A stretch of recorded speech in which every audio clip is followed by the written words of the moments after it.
کیا انبیاء اکرام کا بھی قیامت کے دن حساب ہوگا؟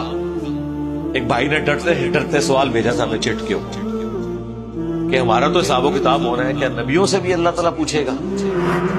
تو سر اللہ تو اللہ ہے، باقی تو سب مخلوقات ہیں۔ تو اس میں آپ دیکھیں یہ وہ آیت پھر میں نے اس کے ثبوت میں پیش کی تھی، ویسے تو کئی ایک آیات ہیں۔ سورۃ المائدہ کا آخری رکوع پورا ہی عیسیٰ ابن مریم کی اور اللہ کی گفتگو ہے توحید کے حوالے سے، لیکن یہ سمجھ لیں جڑ جو ہے نا اس عقیدے کی قرآن میں اس آیت کے ساتھ فَلَنَسْأَلَنَّ الَّذِينَ أُرْسِلَ إِلَيْهِمْ، سو ہم ضرور پوچھیں گے ان سے جو بھیجے گئے تھے، جن کی طرف یعنی جو امتیں تھیں ان سے ہم پوچھیں گے، وَلَنَسْأَلَنَّ الْمُرْسَلِينَ، اور ہم ضرور پوچھیں گے رسولوں کو، یعنی امتوں کی بھی جواب دہی ہوگی کہ تم نے پیغمبروں کی دعوت پہ لبیک کہا یا نہیں کہا، اور پیغمبروں سے بھی اللہ پوچھے گا کہ تم نے ہمارا پیغام پہنچایا یا نہیں پہنچایا، یعنی دونوں کا حساب ہوگا، صرف امتیوں کا نہیں ہونا، پیغمبروں کا۔ حالانکہ اللہ کو تو پتا ہے کہ پیغمبروں نے پہنچا دیا، امتوں نے قبول نہیں کیا سوائے چند ایک لوگوں، لیکن پھر بھی حساب و کتاب تو ہونا ہے۔ اور بلکہ انبیاء کرام نے پھر امتوں کے حق میں یا ان کے خلاف گواہی دے دی۔ اسی کانٹیکسٹ میں وہ آیت ہے نا سورہ النساء کی آیت نمبر 41 جو بخاری و مسلم دونوں میں حدیث ہے، اس کانٹیکسٹ میں کہ عبداللہ ابن مسعود کہتے ہیں کہ نبی صلی اللہ علیہ وآلہ وسلم ممبر پہ تھے اور آپ نے مجھے اپنے قریب بلایا اور کہا عبداللہ آؤ ہمیں قرآن سناؤ۔ حدیث بخاری میں بھی ہے، مسلم میں بھی۔ کہتے ہیں میں نے عرض کیا اللہ کے نبی علیہ السلام قرآن تو آپ پہ نازل ہوا ہے، میں آپ کو قرآن سناؤں؟ تو آپ نے فرمایا مجھے دوسروں سے قرآن سن کر لطف آتا ہے۔ تو عبداللہ ابن مسعود رضی اللہ تعالیٰ عنہ کہتے ہیں کہ میں نے سورۃ النساء کی تلاوت شروع کی۔ اب حضور علیہ السلام کا شوق دیکھیں، سورۃ النساء سٹارٹ ہوئی ہے اور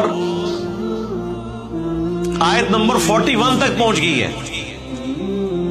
جب یہ آیت آئی نا فَكَيْفَ إِذَا جِئْنَا مِن كُلِّ أُمَّةٍ بِشَهِيدٍ، وہ کیسی کیفیت ہوگی، وہ کیا حال ہوگا جب ہم ہر امت میں سے ایک گواہ کو اٹھائیں گے، یعنی وقت کے پیغمبر کو۔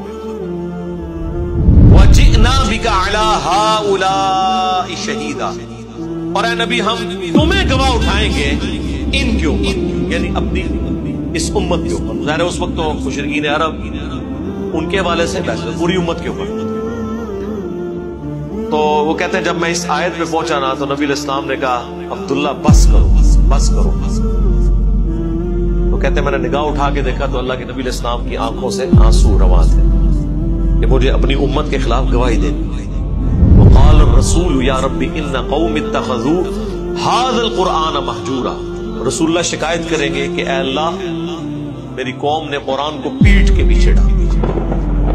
اندازہ کریں نبی علیہ السلام کو یہ ٹینشن ہے کہ مجھے ان کے خلاف گواہی دینی ہے، جن کے خلاف گواہی ہے انہوں نے ٹینشن ہی کوئی نہیں، وہ پتہ کہ کہہ رہے ہیں جو کچھ بھی ہے تیرے محبوب کی امت سے ہے۔ جن کے اوپر ہمارا تکیہ ہے نا وہ تو پریشان ہے کہ میں نے ان کی شکایت لگانی ہے، اور امت یہ بے فکر ہے کہ جو کچھ بھی ہے اس کی امت سے ہے۔ جن کی امت سے ہے وہ پریشان ہے کہ مجھے تو شکایت لگانی ہے۔ اگر حضور کو اب یہ جنتوں میں اللہ تعالیٰ بتا دے کہ آپ کی امت تو یہ کہہ رہی ہے آپ کے بارے میں کہ جو کچھ بھی ہے تیرے محبوب کی امت سے ہے، تو نبی علیہ السلام کے غم میں اضافہ ہی ہوگا کہ میں تو زندگی بھر اس غم میں رویا ہوں کہ مجھے امت کے خلاف گواہی دینی ہے، تو میری امت نے بجائے میری دعوت قبول کرنے کے میرے پہ ہی تکیہ کر دیا۔ جو بخاری مسلم دونوں میں حدیث ہے نا، نبی علیہ السلام نے زکوٰۃ کے کانٹیکسٹ میں فرمایا کہ دیکھنا ایسا نہ ہو کہ قیامت والے دن کسی کی گردن پہ اس کا اونٹ سوار ہو جس کی اس نے زکوٰۃ دنیا میں نہیں دی تھی۔ آپ نے فرمایا کہ کوئی شخص قیامت کے دن اس طرح نہ آئے کہ وہ اپنی گردن پر ایک ایسی بکری اٹھائے ہوئے ہو جو چلا رہی ہو اور وہ مجھ سے کہے کہ اے محمد صلی اللہ علیہ وسلم مجھے عذاب سے بچائیے، میں اسے یہ جواب دوں کہ تیرے لیے میں کچھ نہیں کر سکتا، میرا کام پہنچانا تھا سو میں نے پہنچا دیا، اسی طرح کوئی شخص اپنی گردن پر اونٹ لیے ہوئے قیامت کے دن نہ آئے کہ اونٹ چلا رہا ہو اور وہ خود مجھ سے فریاد کرے، اے محمد صلی اللہ علیہ وسلم مجھے بچائیے، اور میں یہ جواب دے دوں کہ تیرے لیے میں کچھ نہیں کر سکتا، میں نے تجھ کو خدا کا حکم زکوٰۃ پہنچا دیا تھا۔ صحیح بخاری حدیث نمبر 1402۔